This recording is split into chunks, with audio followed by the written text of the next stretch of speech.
Bonjour à tous, bienvenue ce matin à ce nouveau webinaire organisé par RG2I.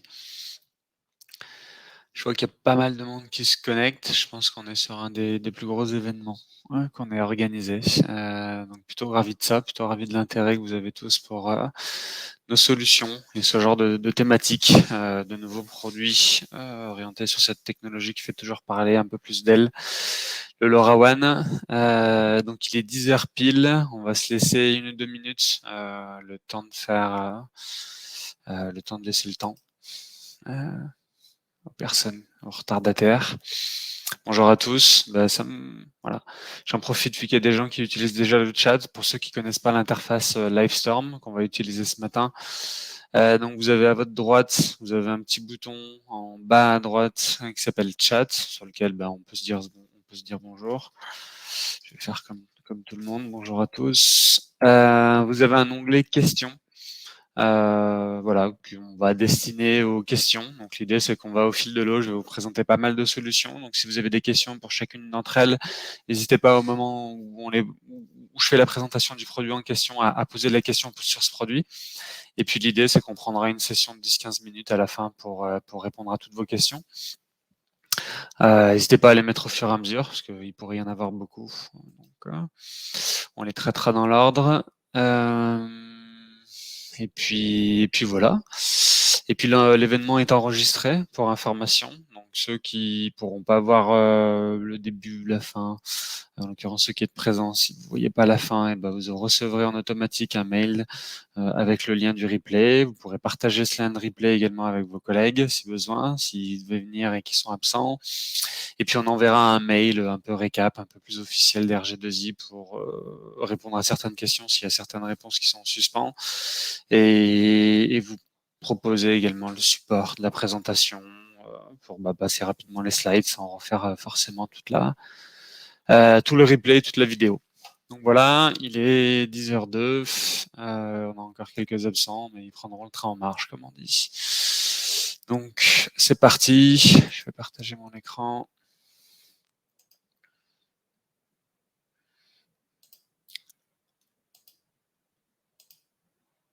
Hop, normalement, je vérifie. Normalement, vous voyez mon écran. Diaporama. C'est parti. Donc bonjour à tous, pour ceux qui viennent juste d'arriver. Donc ce matin, on va passer une petite heure sur les nouvelles solutions LoRaWAN. Donc sur le sujet du LoRaWAN, c'est un sujet qui est pas mal en mouvement, en effervescence. Il y a pas mal d'innovations, il y a pas mal de nouveaux acteurs, il y a un écosystème qui continue de grandir.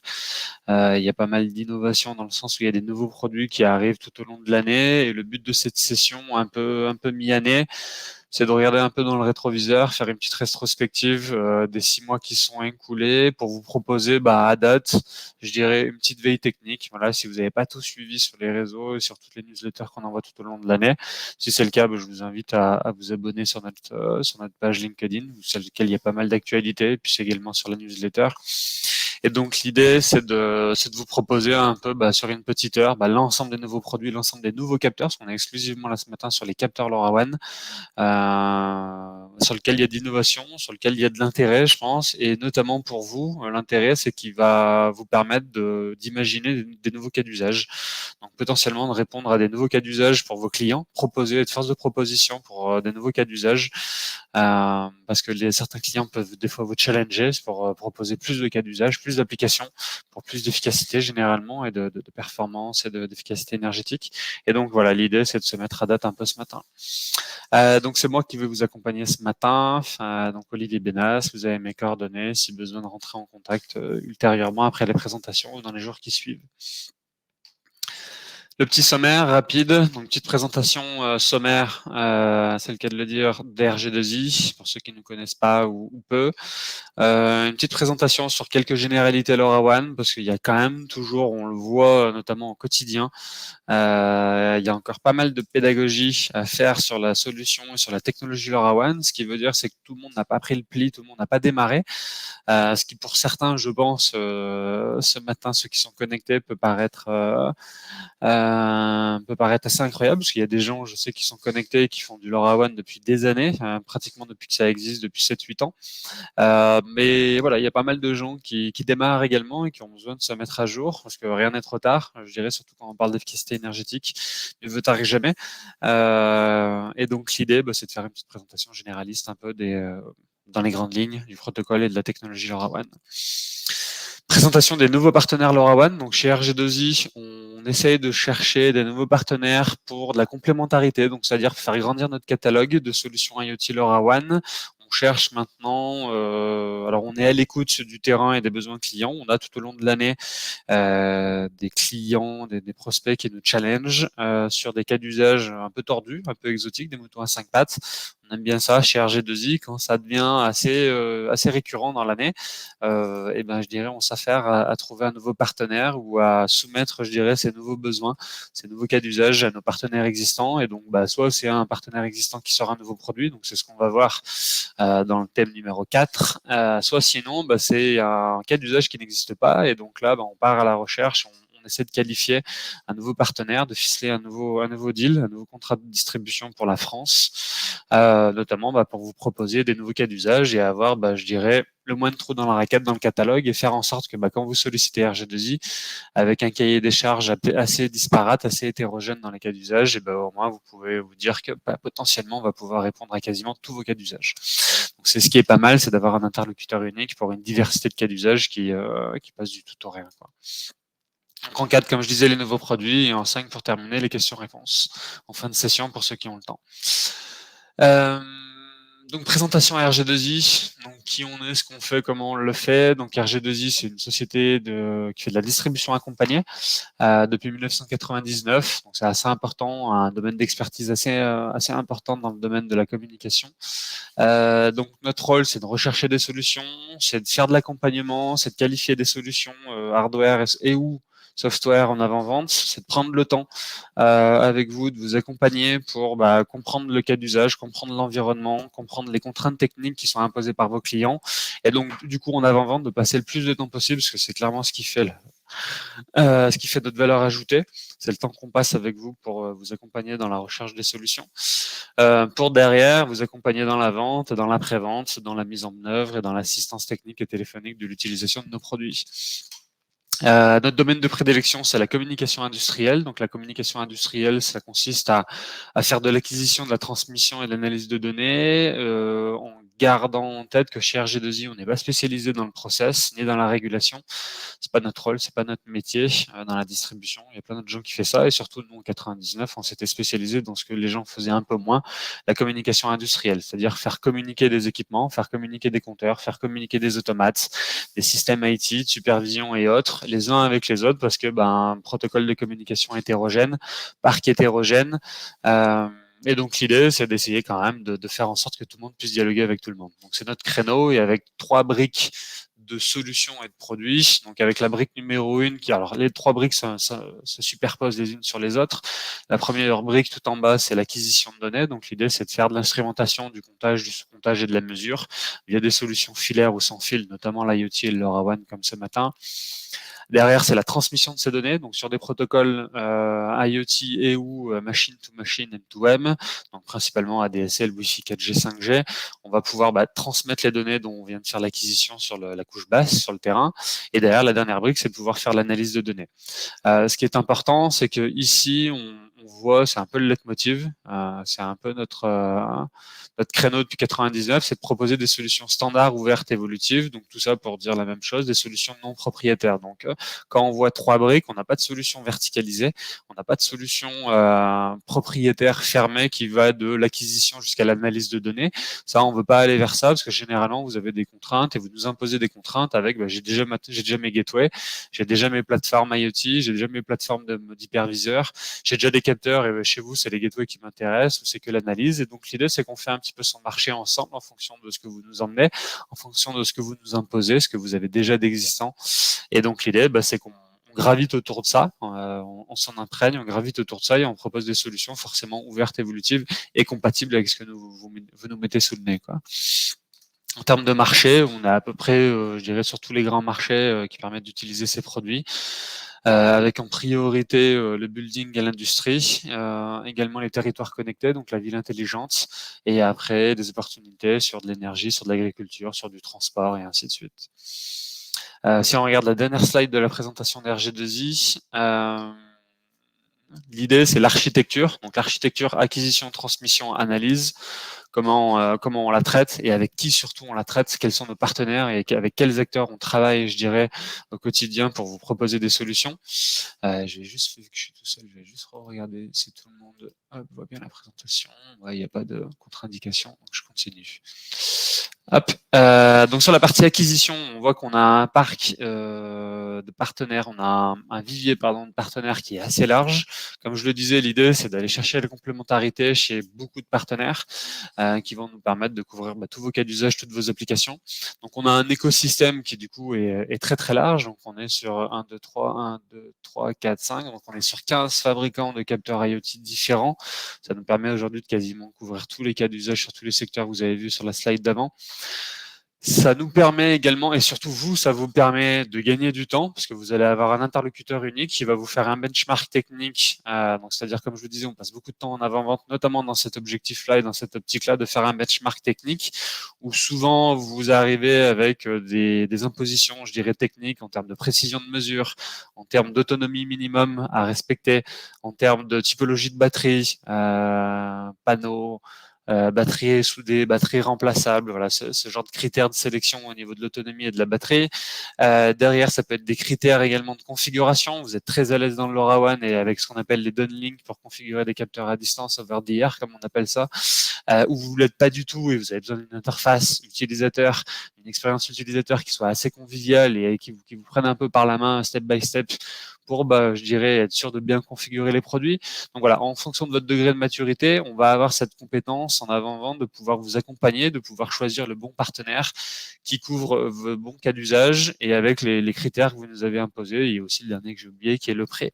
Et donc par rapport au prix, le dernier critère que j'ai cité, c'est également, on va être là pour faire le benchmark économique. Parce que dans cet écosystème, on a ce qu'on appelle des overlaps, c'est-à-dire qu'on a certains fabricants qui fabriquent des fois les mêmes cas d'usage, les mêmes produits. Et donc l'avantage d'RG2I en avant-vente, c'est que en plus du benchmark technique, on va pouvoir également, je dirais, faire une veille un peu économique des solutions qui sont un peu similaires sur vos différents critères. Et donc l'idée, c'est de se dire, plutôt que vous laissez faire le tour des popotes et d'aller sonder potentiellement, je sais pas, sur un comptage d'impulsion ou sur une sonde d'ambiance encore pire, que quasiment tout le monde doit faire dans ce cas d'usage, dans cet écosystème-là. Typiquement un exemple, sonde d'ambiance, j'ai 1, 2, 3, 4, 5, 6, 7, 8, 9, on a 10 fabricants sur les 15 qui font de la sonde d'ambiance. Bon, voilà, vous n'allez pas faire le tour des 10 fabricants, vous allez perdre un temps à expliquer, à passer du temps au téléphone, ce genre de choses. Voilà, l'intérêt, c'est qu'on prend le temps ensemble de le faire et derrière, ça vous permet d'avoir un benchmark technique et économique sur la partie capteur. La step numéro 2, c'est l'écosystème avec lequel on travaille sur les fabricants de gateway, donc tout ce qui est gateway, passerelle, concentrateur, data logger, tout ce qui est la brique que j'appelais transmission de données. Donc, tout ce qui nous sert à acquérir de la donnée, soit en filaire, soit en sans fil, là, dans le cas de figure, et derrière via des gateways, alors principalement sur l'IoT LoRaWAN, on va en avoir 3, Option, CloudGate, WebSense et MileSite, qui vont nous permettre de faire de récupérer, de collecter et centraliser la donnée pour derrière la pousser soit en local, soit à distance via des modems X ou Y pour des plateformes cloud. Et donc derrière, on a différentes solutions. Donc on voit un peu un entonnoir en mode horizontal, c'est-à-dire on a beaucoup de partenaires pour beaucoup de cas d'usage. On a moins de fabricants de gateway parce qu'il n'y a pas forcément besoin d'en avoir autant, quelques-unes suffisent. Et après, on a 2 solutions d'analyse, d'exploitation et de reporting et de monitoring pour les données qui servent dans un cas de figure à faire du logiciel de reporting énergétique et dans l'autre cas d'avoir une solution d'hypervision. Donc l'idée, c'est qu'on a une offre vraiment complète, interopérable. Comme on le disait, on s'assure également de l'interopérabilité de la chaîne de valeur, c'est-à-dire qu'on a des clients qui nous challengent et qui viennent vers nous aussi pour l'ensemble de la chaîne de valeur, donc du capteur jusqu'au monitoring à droite. Et du coup, ce qu'on s'assure, c'est que au milieu, au niveau de la flèche verte que vous voyez, au milieu, on s'assure de la compatibilité des protocoles, des supports de données et ainsi de suite, pour faire en sorte que voilà, on vous livre une solution clé en main, ou si vous nous imposez, généralement comme souvent, vos solutions d'analyse d'exploitation de données. Et derrière, on squeeze ça, on s'assure par contre que nos capteurs et ou nos gateways sont compatibles avec vos plateformes à vous. Voilà pour RG2I. Donc maintenant, petite généralité sur le protocole LoRaWAN. Je m'hydrate en même temps. Excusez-moi. Donc quelques caractéristiques basiques sur le LoRaWAN qui vont paraître très basiques pour certains clients, par certaines personnes ce matin, mais pas forcément pour d'autres. Donc voilà, l'idée c'est de se mettre un peu à la page, de prendre 2 minutes pour se remettre à la page. Donc le LoRaWAN, c'est quoi? C'est une fréquence radio via des normes régionales. C'est-à-dire qu'en fonction des régions, on parle de très grandes régions, parce qu'on parle de l'Europe, on parle de l'Amérique du Nord, on parle de l'Asie du Sud-Est, on parle de l'Amérique du Sud, on parle de toute la Russie ou de toute la Chine et ainsi de suite. Donc c'est des très très grandes régions qui ont généralement qualifié, normé une bande de fréquences radio qu'ils l'ont libérée pour l'utilisation du protocole LoRaWAN. Donc on a sur toute l'Europe une fréquence qui est libre, disponible, sans licence, qui s'appelle le 868 MHz avec quelques specs, quelques canaux qui permettent d'aller du 868 au 869. Mais voilà, l'idée c'est qu'on a un produit du coup qui a généralement une fréquence 868 et qui va permettre d'être utilisé de la même manière avec la même référence du même fabricant et avec la même fréquence n'importe où en Europe, en Italie, en Norvège, en France, où vous voulez. Donc intéressant pour les clients qui font de l'export. On est généralement les capteurs, donc on parle d'objets connectés, on parle de capteurs connectés, on parle d'IoT pour Internet des objets. On est principalement sur des produits qui sont alimentés avec des batteries. Donc il y a un sujet batterie qui permet d'auto-alimenter les produits. Ça permet de manière non intrusive et de manière complètement disparate de pouvoir déployer, je dirais, ces objets connectés un petit peu partout. Et l'idée, c'est surtout où on en a besoin. Et l'idée du où on en a besoin, c'est qu'on n'a pas forcément une alimentation électrique là où on a besoin de faire une instrumentation. On a des fois sur des sites isolés ou autres des problèmes d'alimentation secteur. Donc du coup, l'intérêt des objets connectés, c'est qu'ils sont en très grande partie alimentés via des batteries. Et on en a quelques-uns, vous verrez également, qui commencent à être auto-alimentés. Il y a ce qu'on appelle de l'énergie harvesting. Donc, il n'y a même plus besoin des problématiques de maintenance de batterie. Les produits s'alimentent tout seuls. Et on a quelques cas de figure, principalement parce que les cas d'usage le justifient. On a quelques cas de figure où les capteurs sont alimentés sur secteur. On est sur un protocole radio, à contrario de protocole radio comme on connaît dans le grand public, comme du Wi-Fi ou du Z-Wave ou du Zigbee, on est là sur le LoRaWAN, sur une fréquence et une modulation de la fréquence 38 qui permet de faire de la très longue portée. Donc de la très longue portée, on va parler en plusieurs dizaines de mètres, voire centaines de mètres en indoor, en fonction de la typologie du bâtiment à couvrir et dans lequel on va déployer les objets. Et en outdoor, on peut facilement atteindre le kilomètre, voire plusieurs kilomètres, en fonction pareil de l'environnement outdoor dans lequel on déploie les objets. Donc c'est un protocole assez intéressant parce qu'il permet vraiment de déployer son parc de capteurs n'importe où et de pouvoir, si besoin, les centraliser avec plusieurs centaines, voire kilomètres d'un point A à un point B. On est sur un réseau mix. L'idée du réseau mix, c'est un peu l'idée du réseau hybride, c'est-à-dire qu'on fait un petit peu ce qu'on veut avec le LoRa en fonction de la typologie, en fonction du projet des clients, en fonction de ses contraintes, en fonction de ses craintes également. Donc, est-ce que je suis prêt à faire du cloud? Principalement, est-ce que je suis pas prêt à faire du cloud? Est-ce que je veux passer par un opérateur dans ce qu'on appelle le LoRaWAN public ou le LoRaWAN opéré? Donc, on abonne ces objets connectés un peu comme un smartphone pour louer l'infrastructure télécom d'un opérateur. Donc il y en a encore deux aujourd'hui, Genius et Orange Live Object. Et donc ça permet d'utiliser, de louer l'infrastructure de l'opérateur téléphonique pour éviter de déployer sa propre infra, quoi. Donc c'est assez facile à déployer, c'est prêt à l'emploi, c'est disponible, à condition que vous soyez couvert comme en 4G. Il y a des zones, des fois, il y a des zones blanches. L'autre profil du réseau mix hybride, c'est le réseau privé. Donc là, on utilise une gateway et on devient son propre opérateur LoRaWAN en déployant sa propre gateway qui nous permet dessus de venir y appairer X objets connectés et capteurs LoRaWAN, quoi. Donc on peut faire les deux, on peut évoluer de l'un à l'autre. Il n'y a pas de contrainte par rapport à ça. On fait principalement l'un ou l'autre. Par contre, on peut généralement pas faire les deux. On avance rapidement pour arriver vraiment sur ce qui vous intéresse, les nouveautés. On a un protocole qui est bidirectionnel, c'est-à-dire qu'on a cette possibilité d'échanger des informations et ou des données, voire des consignes pour faire du pilotage dans les deux sens. Donc généralement, on fait de l'instrumentation donc dans le sens montant, ce qu'on appelle les uplinks. Les capteurs renvoient des messages montants pour alimenter une solution, une gateway, un automate ou un hyperviseur en données. Et on peut également, dans l'autre sens, reconfigurer des produits, modifier des périodes d'échantillonnage ou renvoyer, piloter des sorties relais, par exemple, ou des registres Modbus en écriture pour pouvoir injecter des consignes, faire du contrôle commande via le protocole radio LoRaWAN. Et la dernière chose, c'est qu'on fait principalement pas de temps réel sur le LoRaWAN, c'est-à-dire que vu qu'on est sur une fréquence 868 qui est normée à l'échelle de l'Europe et de la France, il y a des garde-fous, il faut respecter, faire en sorte que tout le monde puisse l'utiliser dans des règles qui sont préétablies et notamment dans le temps d'occupation de la fréquence, que ce soit en uplink ou en downlink, c'est encore plus exigeant en downlink, le temps d'occupation de la fréquence. Et donc l'idée, c'est que de manière générale, lorsqu'on fait de l'instrumentation et du monitoring en LoRaWAN, on fait pas de temps réel. Après, par contre, quand on a besoin d'envoyer une alarme au fil de l'eau dans la journée, 2-3 alarmes dans la journée, ou qu'on a besoin de faire du pilotage de sortie relais ou d'enregistrement de bus, là, par contre, on fera quand même du temps réel. Donc, le protocole est assez intéressant à ce niveau-là. On couvre tous les cas d'usage. Ça, vous allez le voir, on en fait énormément. J'avance un peu.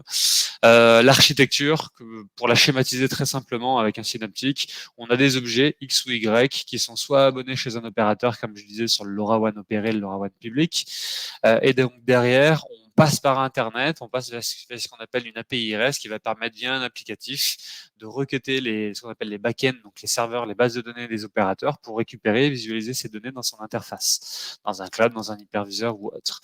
Et ce qu'on peut, c'est on peut faire quelque chose de différent, ce que je disais.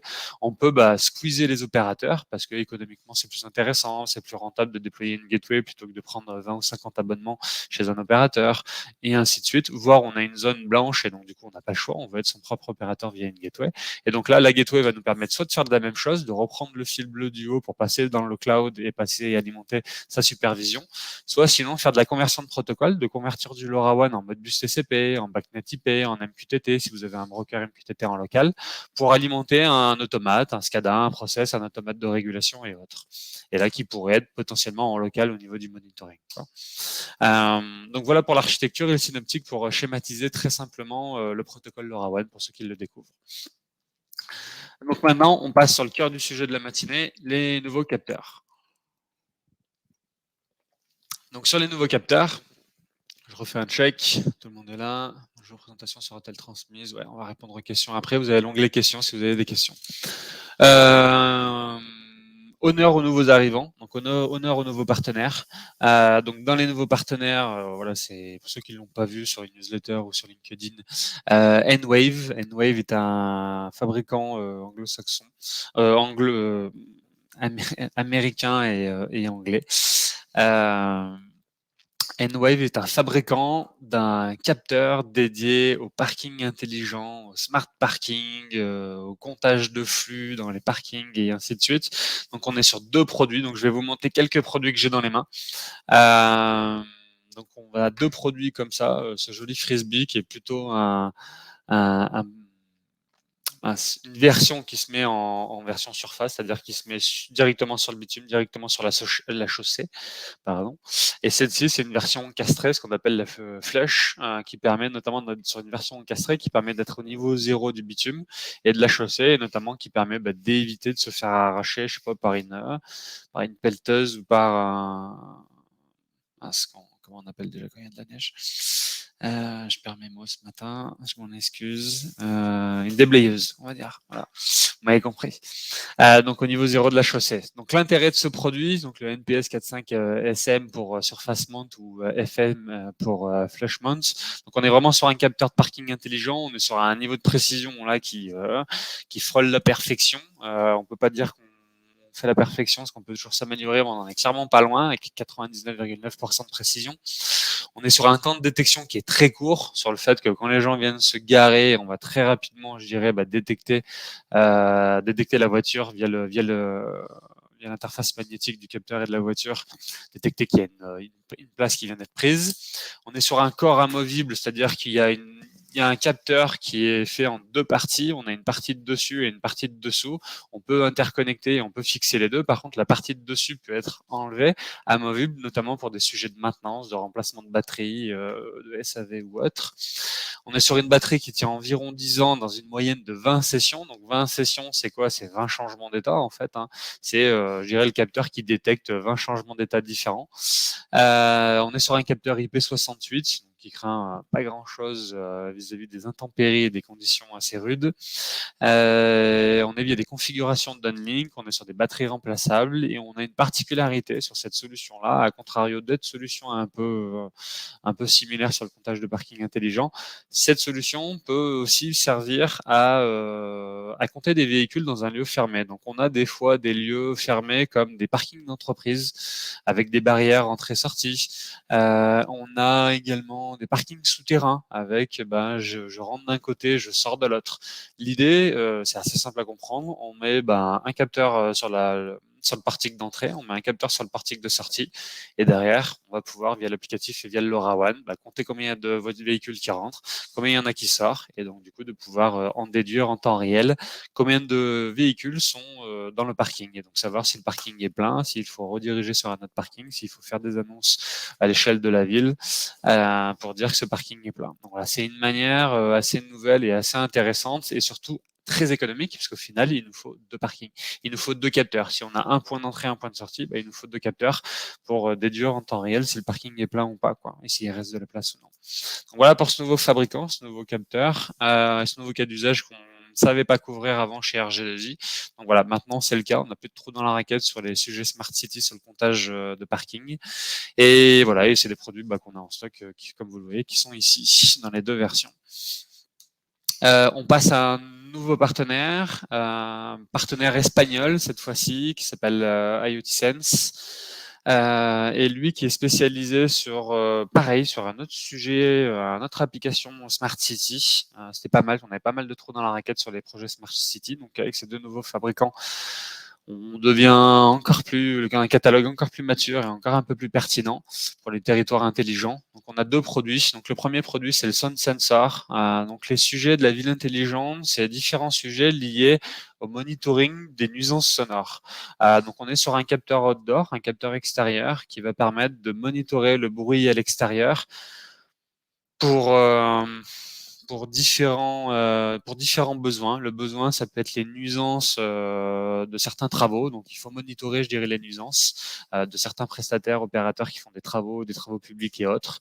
Donc, l'idée, c'est de monitorer au fil de la journée les nuisances sonores, respecter, je dirais, les usagers, respecter la population, respecter les horaires, je dirais, qui sont dédiés aux travaux publics, par exemple.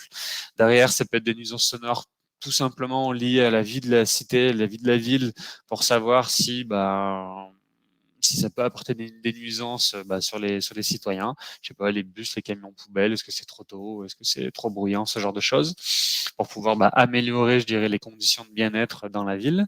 Et une autre chose, ça peut être également le souci de la biodiversité. Voilà, on sait que les pollutions, que ce soit lumineuses ou notamment sonores, sur la biodiversité ont un impact. Ça fait fuir la biodiversité, ce qui n'est pas forcément pertinent pour justement cette biodiversité-là, et également par réflexion pour nous, êtres humains. Donc l'idée, ça peut être intéressant également avec ce capteur de monitorer ce fameux impact de la vie de la ville sur la biodiversité.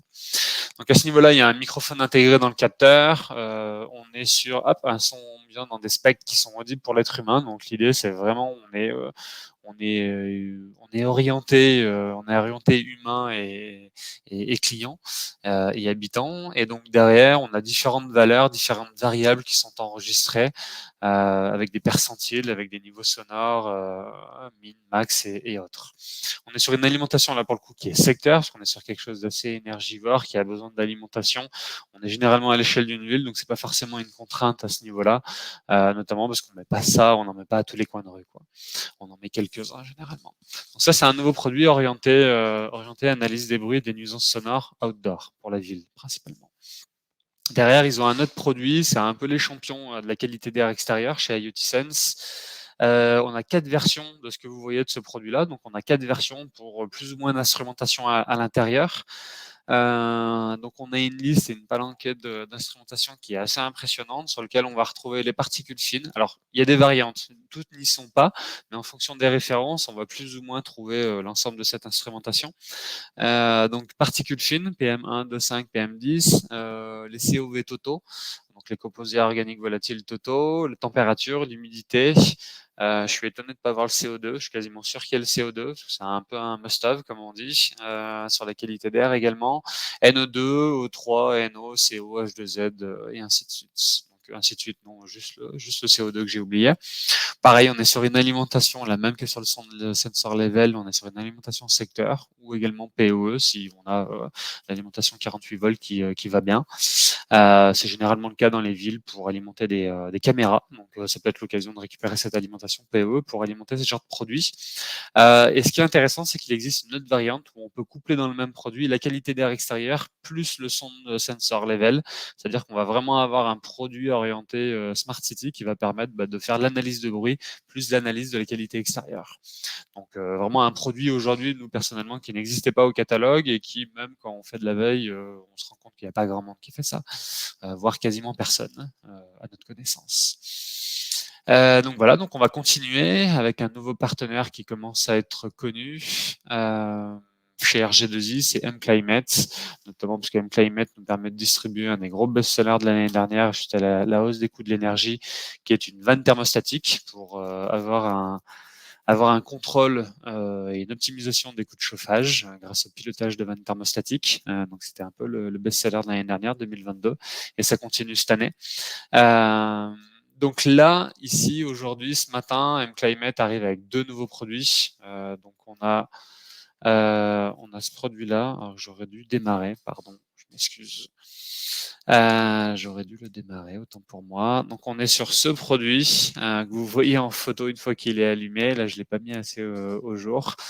L'intérêt de ce produit, c'est deux produits d'ailleurs. On a un produit qui est orienté thermostat à gauche. On est sur un thermostat LoRaWAN. C'est pareil, c'est assez innovant, c'est assez nouveau sur l'écosystème, sur l'écosystème IoT LoRaWAN. Donc on va pouvoir gérer du pilotage et du radiateur avec ce thermostat-là. Et sur l'autre, on est sur une sonde de qualité d'air avec écran. Donc dans les deux cas, on a un écran e-ink, un écran ce qu'on appelle aussi Paper, pour ceux qui connaissent, sur le haut. Et la particularité de ces deux produits, c'est qu'on est sur de l'énergie harvesting, pardon. Donc on est sur un panneau solaire organique qui va permettre en fait de récupérer juste la luminosité. On n'a pas forcément besoin de soleil sur ces deux références, sur ces produits-là. Juste la luminosité ambiante va permettre d'auto-alimenter le capteur et du coup de le faire fonctionner, d'afficher les valeurs et de pouvoir le piloter pour envoyer des consignes à distance dans le cas du thermostat. Donc quelque chose d'assez innovant et notamment, je pense, qui va vraiment se démocratiser parce que sur le sujet des batteries, quand on parle de plusieurs milliers, voire dizaines de milliers de capteurs sur certaines grosses affaires qu'on peut faire, il y a quand même une problématique qui va arriver de plus en plus, c'est le recyclage des batteries, c'est les matériaux qu'il y a dans les batteries, et c'est également la fourniture, les surcoûts liés à ces batteries, et également la maintenance. Parce que la maintenance d'une batterie d'un capteur IoT, c'est forcément se déplacer sur site, le client et ou vous-même, qui vous déplacez et qui prenez les capteurs un par un pour changer les piles.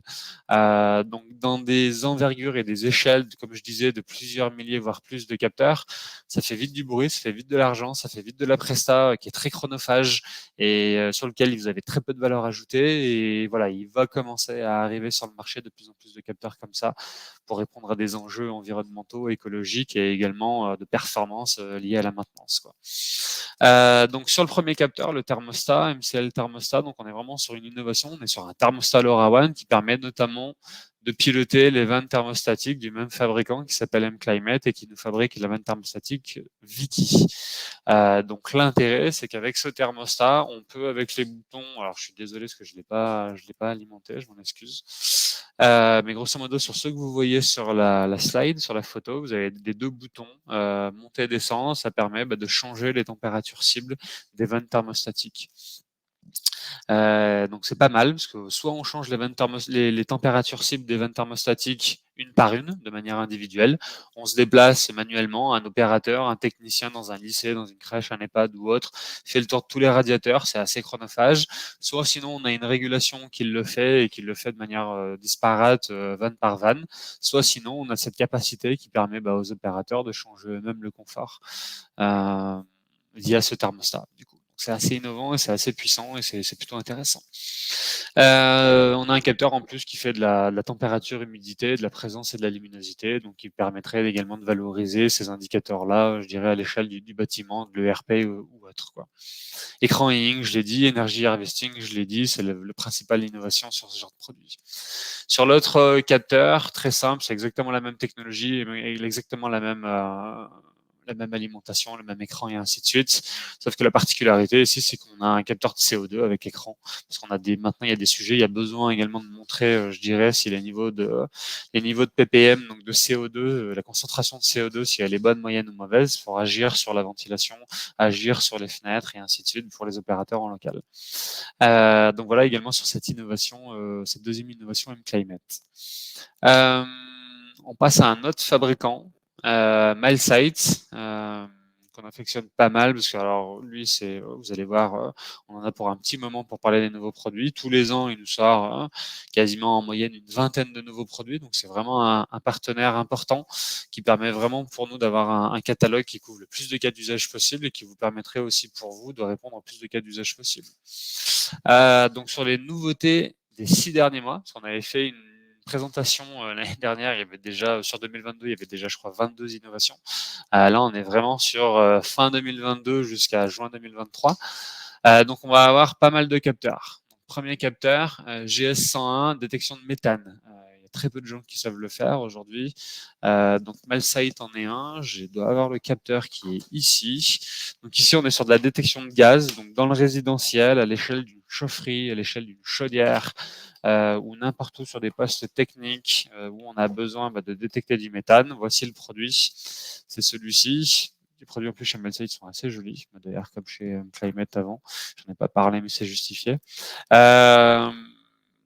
Donc on a, je dirais, une détection de méthane qui se fait au niveau du capteur. On a différentes LED qui permettent d'avertir, je dirais, d'informer en local les opérateurs. On a également un buzzer qui permet d'avertir via un son, via du sonore, je dirais, pour que ça soit audible.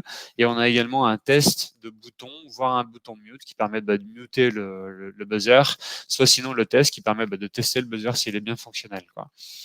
Donc ça, c'est un nouveau produit également qui est assez innovant pour les sujets monitoring des concentrations de gaz, notamment CH4.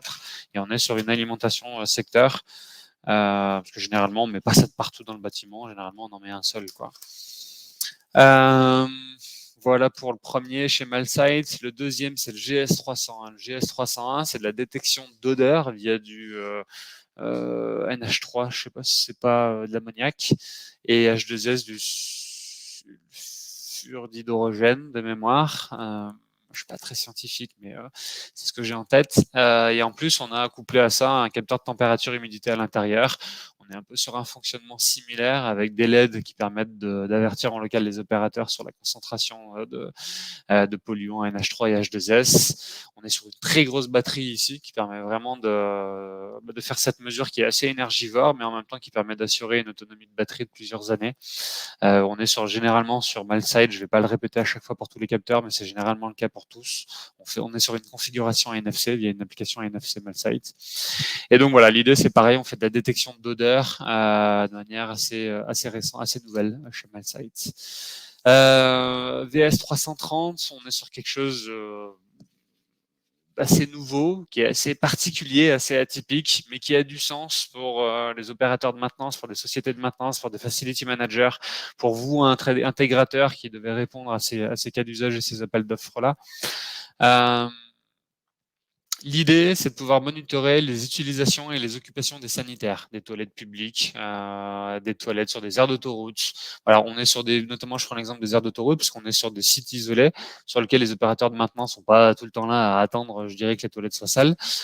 Donc l'idée, pour optimiser la maintenance, les coûts de maintenance également et les contrats, l'idée, c'est de pouvoir monitorer l'occupation des sanitaires. Donc on est sur un capteur de détection d'utilisation, de détection de présence. On est en plus sur un combiné pour atteindre pareil la perfection, quasiment le 100% de précision de détection. On est à 99,5. on est sur une double détection avec notamment un capteur PIR, donc infrarouge, et également un capteur TOF, laser, TOF pour time of flight, pour information. Et c'est ce qui permet, toilette par toilette, sanitaire par sanitaire, douche publique par douche publique, de connaître l'utilisation, la fréquence et, les pics de fréquentation, et derrière de pouvoir déclencher des opérations de maintenance uniquement lorsque c'est judicieux. Donc on fait plus de préventif, on se dit plus de toute façon tous les lundis matins il faut que j'y passe dans ceci parce qu'il y en a la moitié qui sont sales. Voilà, on y va réellement quand c'est nécessaire, quand c'est justifié. On respecte l'anonymat et RGPD parce que il y a pas d'enregistrement de données, il n'y a pas de caméra, il n'y a pas d'identification de visage, ce genre de choses. Et on est également sur une grosse batterie 12 ampères-heure, 12 000 milliampères-heure pour s'assurer de l'autonomie et éviter d'aller changer toilette par toilette toutes les batteries. Capteur à nouveau chez Malsight, parce qu'il y en a un paquet. Comptage de personnes. Donc ici, on est sur un comptage de personnes où on va se mettre généralement sur des entrées d'immeubles, dans le retail, donc sur des supermarchés, sur des magasins en ville, sur des hypermarchés, sur tous les points d'entrée et de sortie, sur des open space, sur des plateaux, sur bref, tout un cas d'usage comme celui-ci, sur des événements, donc des salles événementielles ou autres. On nous a demandé ça pour un festival dans le sud-est, assez connu.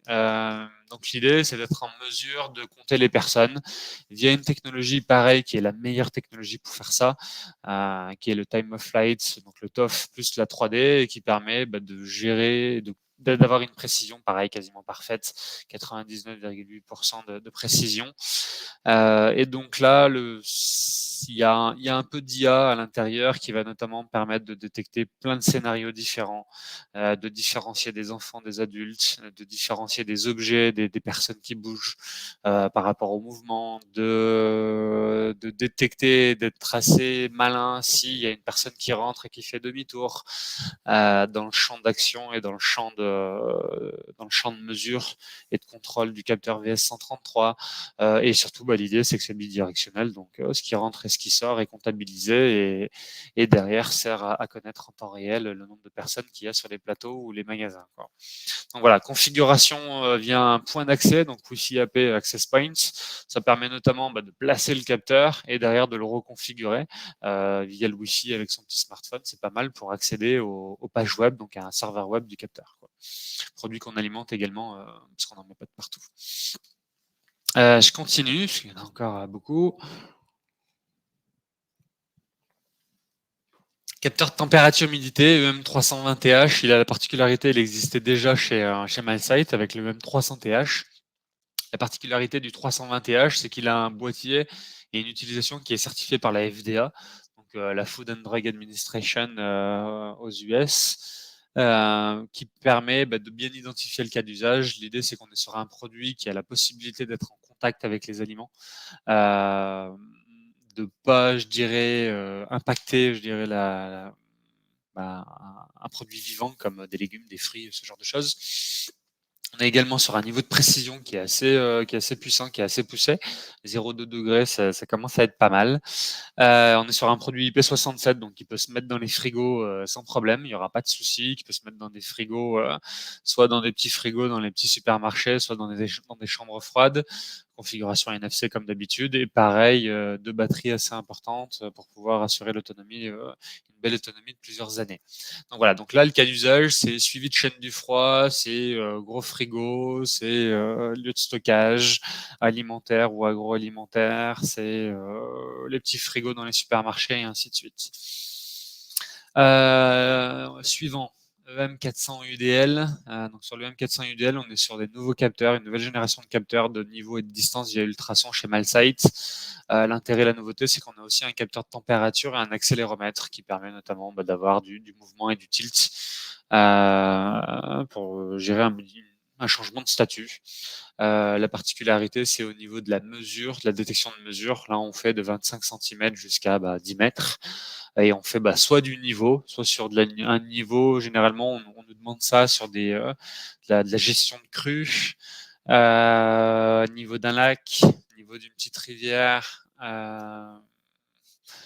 niveau de tank sur de l'eau dans l'agroalimentaire pour les abreuvoirs d'animaux, niveau sur des silos, à condition qu'il n'y ait pas trop de poussière, parce que sinon l'ultrason n'est pas ce qu'il y a de plus pertinent. On a d'autres solutions d'ailleurs pour ça que j'ai pas prévu ce matin en radar. Voilà, la neige également, calcul de distance, donc ça peut être de la neige également, ça peut être voilà tout ce genre de cas d'usage.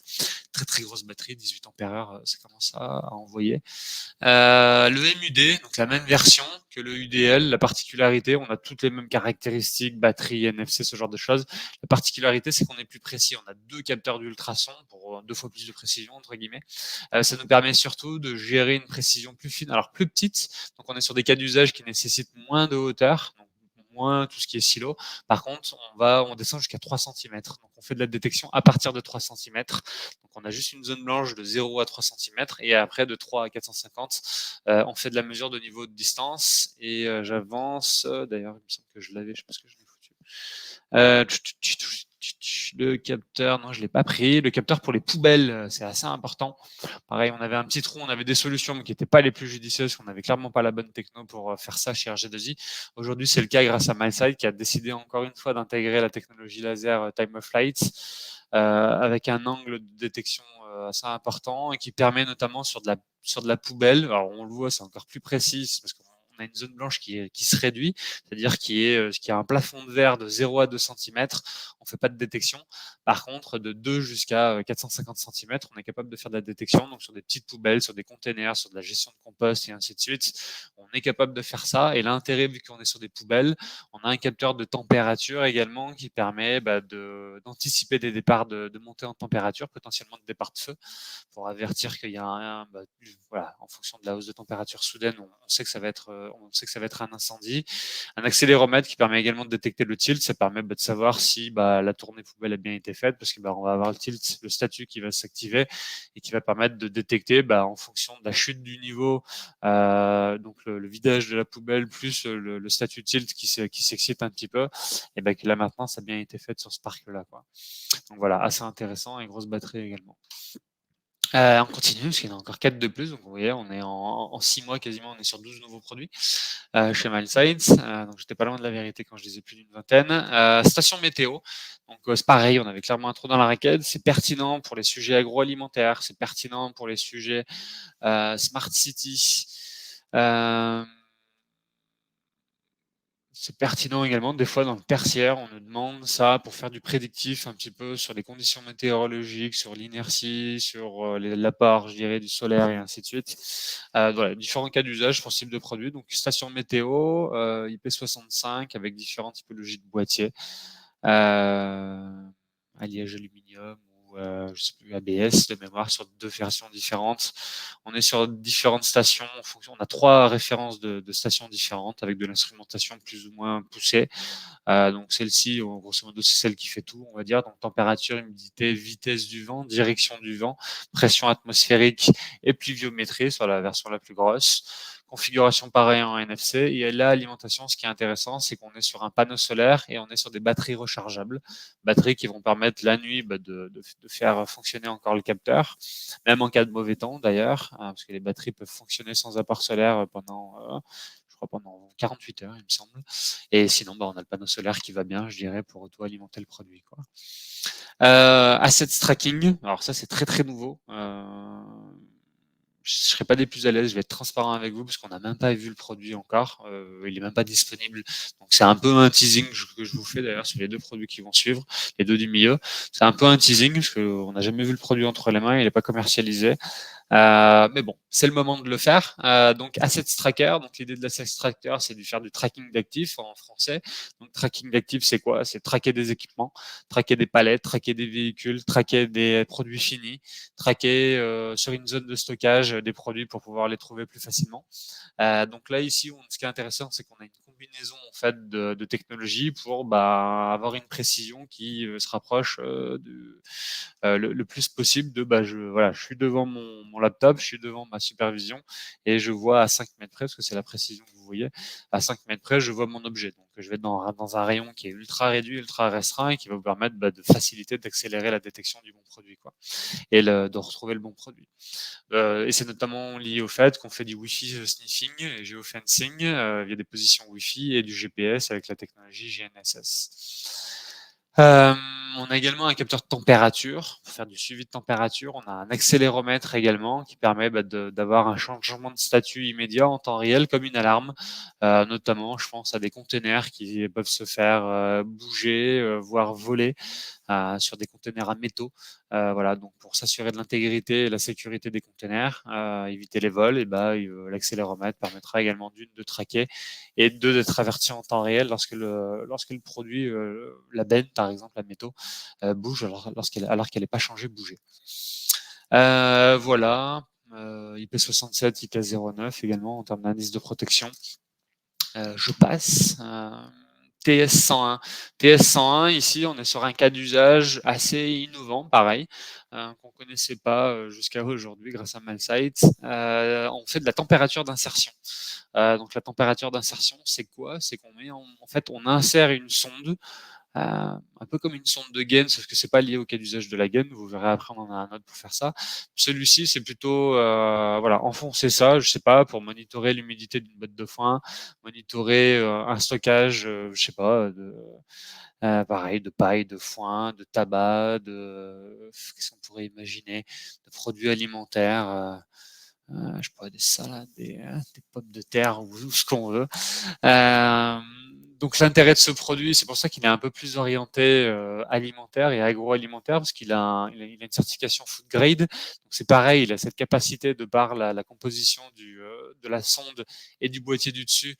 Il a cette capacité, cette entre guillemets autorisation légale de pouvoir être en contact avec les aliments. Il est pH3 résistant, c'est-à-dire qu'il n'est pas pH3, c'est pareil, je sais plus ce que c'est. J'aurais peut-être dû regarder, je suis un peu bête. pH3 résistant, je sais plus, je suis désolé. Mince, on va trouver. pH3 résistant, ça va permettre d'éviter d'être mis à mal dans certains environnements assez critiques. pH3, j'essaie de trouver ce que je... Phosphine, composé inorganique. La phosphine ou hydrure de phosphore. Bon, bah voilà, composé à base de phosphore. Donc l'intérêt, c'est que si vous êtes sur des procédés industriels qui ont des taux de phosphore assez importants, bah voilà, l'intérêt, c'est que le produit, ça lui fera rien du tout, ça lui coulera dessus, on va dire. Précision 0,5, indice de protection assez élevé, grosse batterie également. Mais vous commencez à avoir l'habitude avec ce genre de produit. Le dernier, EM300DI pour Digital Input. Alors là, on n'est clairement pas sur une innovation, on est plutôt sur un best-seller qui existe depuis des années et des années et des années chez la plupart de nos partenaires et fabricants. On retrouve ça chez tout le monde, chez Adonis, Sweteco, Endless, j'en passais les meilleurs dans notre catalogue RG2I. Mais par contre, la particularité de celui-ci, c'est qu'il fait du comptage de pulse et de la température-humidité. Ça, c'est un peu optionnel, c'est un peu accessoire, j'ai envie de dire, parce que clairement, c'est pas justifié souvent quand on veut faire de l'impulsion. Mais bon, pourquoi pas. On est sur un capteur IP67, on fait du data logging à ce niveau-là, donc c'est intéressant, c'est-à-dire qu'on peut enregistrer, faire des mesures assez fines pour avoir une granularité derrière qui va être assez fine et derrière de renvoyer des données une fois par jour, une fois par heure pour augmenter l'autonomie. On est sur un capteur qui permet d'avoir en option jusqu'à 2, alors une pile 4000 ampères, 4 ampères heure de base et en option 1 seconde pour doubler l'autonomie. Et la grosse particularité, c'est pour ça que je l'ai mis, c'est qu'on est clairement sur un cost killer sur le comptage d'impulsion. Parce que c'est clairement une solution qui est très très très abordable, notamment par rapport à l'écosystème qui existe depuis des années et qui fait du comptage d'impulsion. Donc le principal intérêt, la principale valeur ajoutée de cette solution-là, au-delà des aspects techniques que je viens de décrire, c'est clairement l'aspect économique. Essayez de nous challenger, vous verrez, c'est voilà, par rapport à ce que vous avez l'habitude de faire chez les partenaires avec que je vous ai cités juste avant, ou d'autres d'ailleurs. Voilà, on est assez économique pour faire ce cas d'usage-là. Donc, à suivre. Donc c'est fini pour Malsight, c'est pas mal, parce qu'il y en avait quand même 12. Sensative. Alors Sensative, où est-ce qu'il est? Sensative, hop, il est là. Sensative, fabricant suédois, pour ceux qui ne le connaissent pas, ils ont une particularité, c'est qu'ils ont décidé de faire un produit qui n'existe nulle part ailleurs, qui est alors de base, qui est le produit dans son form factor, dans son utilisation. Donc c'est celui que j'ai dans les mains. Donc on est sur un produit sans fil, avec une antenne radio, une alimentation sur batterie. Et en fait, ce qu'il faut se dire, voilà, c'est que c'est un produit assez innovant, sans concurrence à ce niveau-là, et pour des cas d'usage qui peuvent le justifier. Soit pour une question de design, parce qu'on est clairement sur un produit assez design, type architecte et autres. Donc on a des sujets sur du suivi de température et d'humidité pour l'intégrité des œuvres d'art dans les musées. Qu'est-ce que j'ai comme exemple? Sinon sur des salles d'exposition également. C'est rarement joli, une sonde d'ambiance, un gros carré plastique très blanc. Celui-ci, l'intérêt, c'est qu'on peut le cacher. Vu qu'il est très discret. On a ça également dans le tertiaire, voire dans le résidentiel. On veut monitorer des ouvertures de portes, on veut monitorer de la sonde d'ambiance, on peut le cacher dans le montant d'une fenêtre ou d'une porte. Voilà, on peut faire en sorte de le rendre quasiment invisible. Et donc là, sur la nouveauté de ce matin, c'est qu'on est sur de la détection d'huile. Voilà, il y a un cas d'usage qui est assez classique, qui est de la détection d'eau. Par contre, sur des huiles très visqueuses, très sirupeuses, que certains capteurs d'huile ne voient pas forcément, de capteurs d'eau, pardon, de détection d'eau ne voient pas forcément. Là, on va vraiment être sur de l'huile, plus de l'eau, plus de la température. Et donc, l'intérêt, c'est qu'on va pouvoir monitorer, faire de la maintenance sur des machines qui commencent à perdre un peu trop d'huile.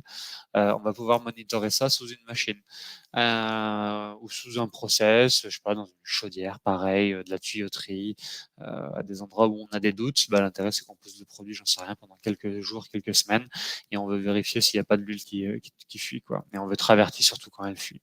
Sinon, on n'a plus qu'à revenir, on constatera qu'elle a fuyé, mais on veut savoir quand pour agir le plus vite possible.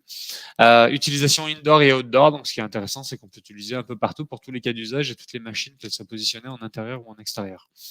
Donc, voilà pour cette innovation avec ce fabricant Sensative. C'est la seule de l'année 2023.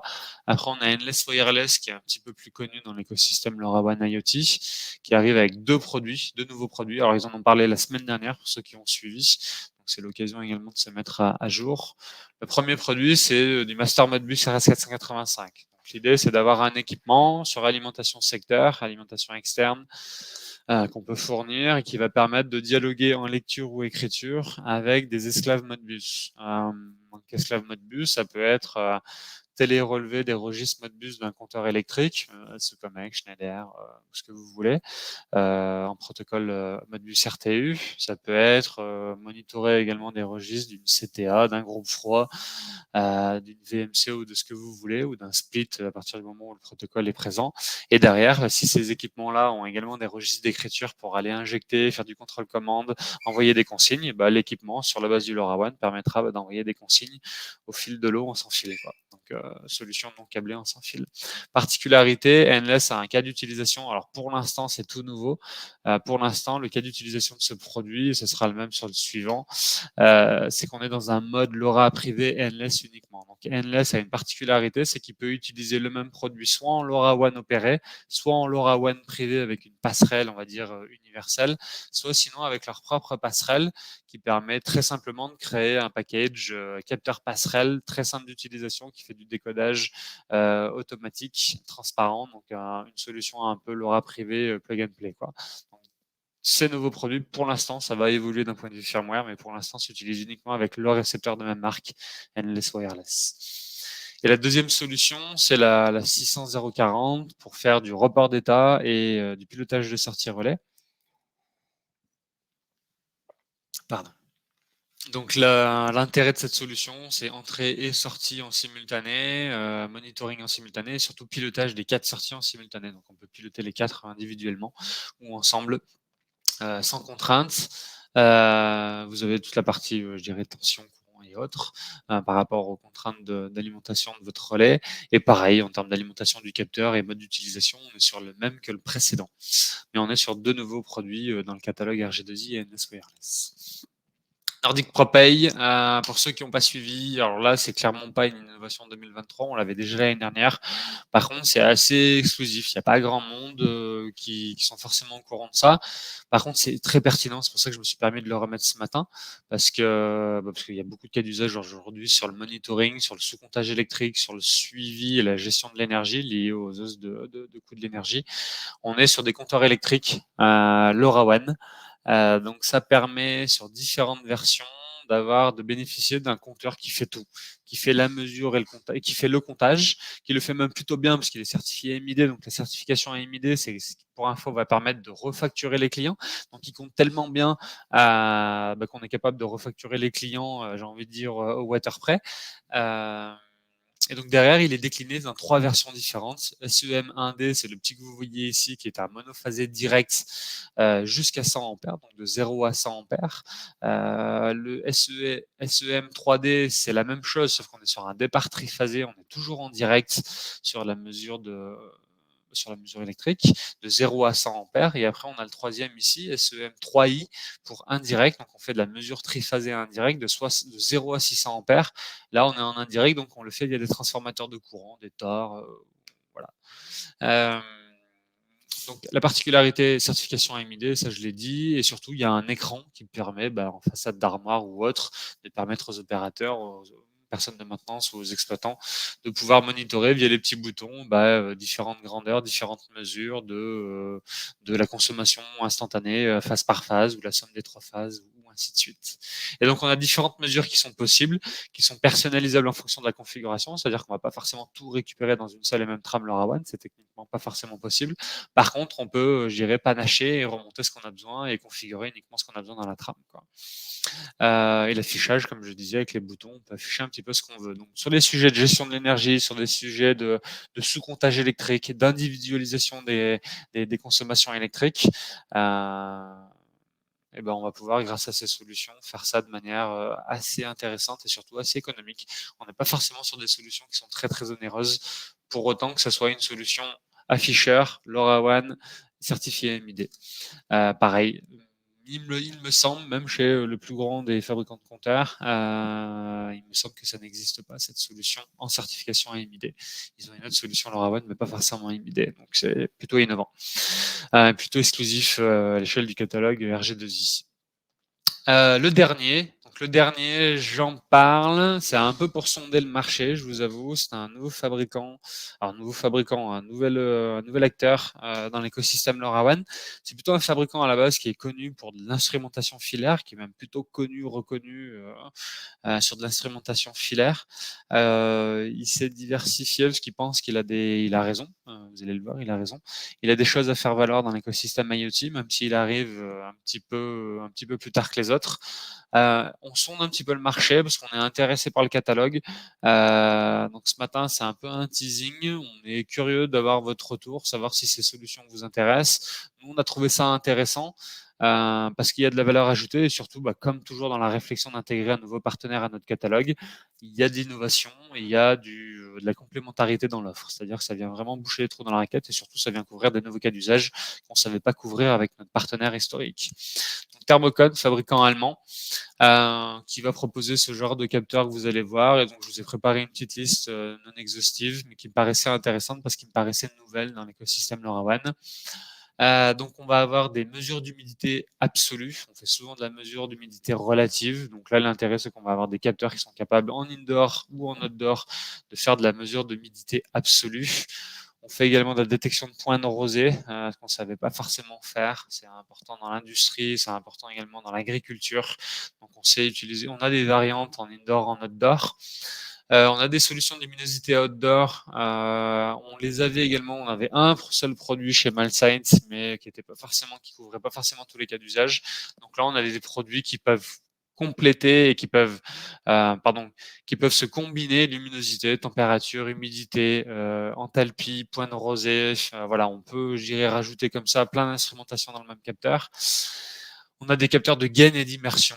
on a des capteurs de température intrusive, ce qu'on n'avait pas forcément, mais qui est des fois judicieux et pertinent dans la fiabilité de la mesure, dans l'instrumentation du process, dans le suivi notamment des températures dans les gaines, voire d'immersion. Donc c'est le capteur qui est tout en bas à gauche. On va pouvoir, sur certaines gaines de certains diamètres, de certaines hauteurs, avoir une son d'instrumentation plus ou moins haute qui va permettre de s'adapter et de se mettre à l'intérieur de la gaine, au milieu de la gaine, pour avoir une température, humidité, tout ce qui est de plus réel, je dirais, est beaucoup plus réel qu'une température de contact. Donc c'est une manière de faire de la température différente et de manière plus précise et plus fiable, je pense, que de la température de contact. On a également de la température moyenne. Alors je connaissais pas ça, c'est intéressant. C'est de la température moyenne en gaine. Donc l'idée c'est qu'on a un capteur qui peut aller de plusieurs centimètres jusqu'à 6 mètres. Et donc l'intérêt c'est qu'il fait de la mesure tout le long de la gaine. Donc c'est-à-dire que sur les 6 mètres de câble, en fait, on a des mesures de température et au bout de ça, le capteur nous renvoie une température moyenne sur l'ensemble de la gaine. Donc, pareil, je connaissais pas, je savais pas que ça existait. Donc voilà, Thermocon est assez judicieux et pertinent sur ces cas d'usage-là, si vous les avez. On a des capteurs de fuite. Là où c'est intéressant, c'est qu'on est sur des très grandes longueurs pour détecter de la fuite. Généralement, on fait de la fuite sur un point précis, sur un petit câble de quelques mètres. Là, on voit qu'on peut aller jusqu'à 15, 10, 15, 20, 25, 30 mètres sur de la détection de fuite. Et également des détecteurs de condensation. Voilà, c'est pareil, c'est des choses qu'on n'avait pas sur de la prévention de condensation, sur certains process industriels ou énergétiques, de chaufferie également, et autre chose que j'ai pas listé, sur du delta P, sur de la pression différentielle, d'état de pression atmosphérique. C'est des cas d'usage qui étaient déjà couverts depuis très longtemps, notamment chez deux partenaires chez nous qui s'appellent Anonis et Weteco. Par contre, qui ont une limite en termes de plage de mesure. Généralement, il y en a un, c'est 0,500 hectopascal. Il y en a un autre, c'est moins 500 plus 500 hectopascal. Là, clairement, on est sur des plages de mesure qui permettent d'aller beaucoup plus loin et beaucoup plus haut. Donc, pour des cas d'usage que les autres ne savent pas couvrir, quoi. Et quelques petits plus, quelques avantages sur les produits. C'est des produits sans vis. Donc c'est intéressant pour la maintenance et l'installation. Plastique qui résiste au UV et pas mal d'autres petits avantages sur cette nouvelle gamme. Donc n'hésitez pas, si vous saviez pas que ça existait, si vous avez des cas d'usage, des sujets, n'hésitez pas à nous solliciter pour voir un peu comment se positionne ce nouveau partenaire Thermocon. Et donc le dernier produit, et pas des moindres, parce que c'est pareil, c'est assez innovant. C'est quelque chose que beaucoup de gens cherchaient, alors qui existait déjà sur des réseaux opérés, mais qui était un peu contraignant parce que c'était souvent lié à un seul opérateur, pas les deux, c'était pas forcément transparent, fallait configurer la solution. Donc là, c'est quelque chose d'assez innovant parce qu'on est sur un répéteur LoRaWAN. Donc on va avoir deux versions de répéteur LoRaWAN à ce niveau-là. Donc au niveau du répéteur LoRaWAN, donc deux formes facteurs, j'en ai un ici qui est celui que vous voyez en bas. Vous voyez, c'est assez petit, qui dispose d'un écran. Celui-ci, l'autre n'a pas d'écran et la version qui est un petit peu plus onéreuse que je tiens dans les mains dispose d'un écran. Et donc l'idée du répéteur LoRaWAN, là où il est hyper innovant et hyper intéressant, moi je trouve, dans cette problématique de est-ce que ça passe, est-ce que ça couvre, est-ce que je suis pas sur une zone blanche, je pensais avoir besoin d'une seule passerelle et en fait il m'en faut une deuxième. Est-ce que je vais pas mettre plutôt un répéteur plutôt qu'une deuxième passerelle? Mon opérateur, j'étais parti sur un réseau opéré, j'étais persuadé que ça allait couvrir, ça couvre 90% de mes capteurs. J'ai quelques capteurs que l'opérateur voit pas. L'intérêt, en fait, sur ce produit, c'est qu'on est ce qui est le plus important, j'aurais même dû le mettre en rouge, c'est la communication transparente. C'est-à-dire et d'ailleurs, il y a autre chose aussi, mode LoRaWAN opéré au privé. Donc, on est sur un produit, en fait, qui est simplement un amplificateur de fréquence 868, donc qui est la fréquence radio qui est utilisée sur la technologie et le protocole LoRaWAN. Et donc ce répéteur-là, ces répéteurs, ces amplificateurs, peu importe comment on les appelle, viennent amplifier, booster, je dirais, la fréquence 868 et va permettre derrière de répéter le signal, de faire en sorte que les capteurs qui ne voyaient pas l'opérateur vont voir l'antenne relais de l'opérateur LoRaWAN. Ceux qui ne voyaient pas la gateway, ils vont voir la gateway. Et donc l'idée, c'est qu'on est sur une communication transparente. Il n'y a pas de configuration de capteur, il n'y a pas besoin d'appairer des capteurs sur ce répéteur-là. On est vraiment sur un répéteur transparent, sans configuration, qui va permettre du coup de couvrir une zone blanche, d'aller chercher des capteurs qui sont positionnés beaucoup plus loin, de potentiellement réduire le nombre de gateways, parce que qui dit des nouvelles gateways supplémentaires dit forcément de la configuration de gateway pour appairer les capteurs dessus, faire de la communication 4G ou du protocole Modbus ou BACnet derrière. Il faut avoir un réseau IP sur le réseau local du client si on veut mettre un deuxième récepteur à ce niveau-là. Donc ça peut être intéressant de remplacer plutôt le récepteur par un répéteur.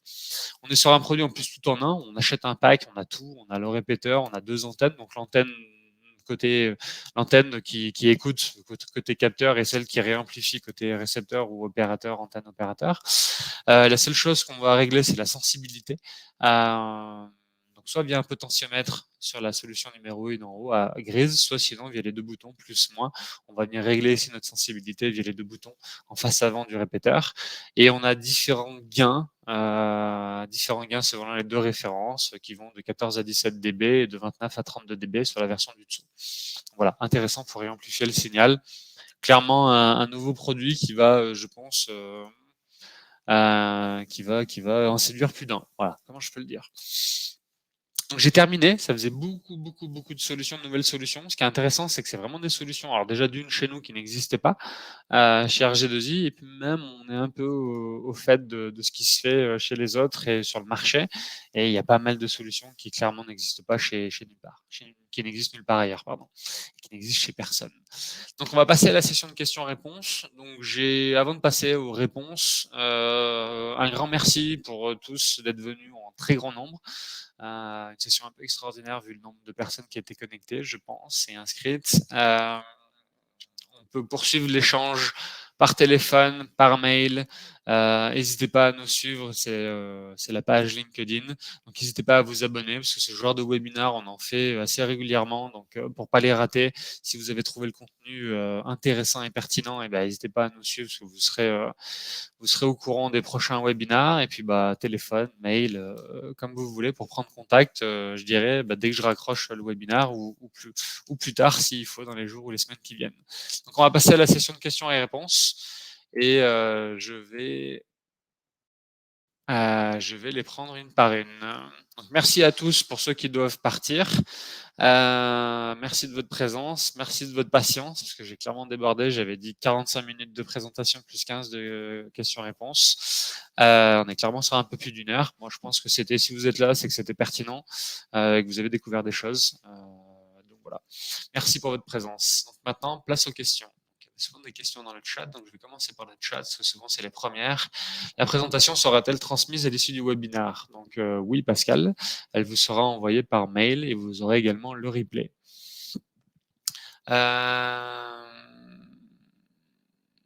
Alan, 20 changements d'étape par jour. Donc ça, je pense que c'est lié au capteur de parking. Oui, l'idée des changements d'état sur un capteur de détection magnétique de parking de véhicule, c'est généralement, c'est partage d'écran. Ouais, il est terminé. C'est quand la voiture elle passe en fait, quand elle passe sur la boucle, magnétique qui est dans le capteur, du coup le capteur va dire ça y est, j'ai quelqu'un qui vient me passer au-dessus de la tête, donc je change d'état, c'est-à-dire que j'avertis en temps réel qu'il y a une voiture qui vient de se garer. Donc ça, quand ça arrive 20 fois, ou que c'est la même voiture qui vient d'arriver, premier état, elle part parce qu'elle fait ses courses 1 heure après, ou elle part en ville, elle repart 3 heures après, elle recule, marche arrière, du coup il y a un deuxième changement d'état, et du coup voilà, on peut en faire une vingtaine comme ça par jour par capteur pour avoir l'autonomie qui est mise en avant et visiblement assurée par le fabricant, qui est de 10 ans d'autonomie avec la batterie qui est intégrée et qui est remplaçable.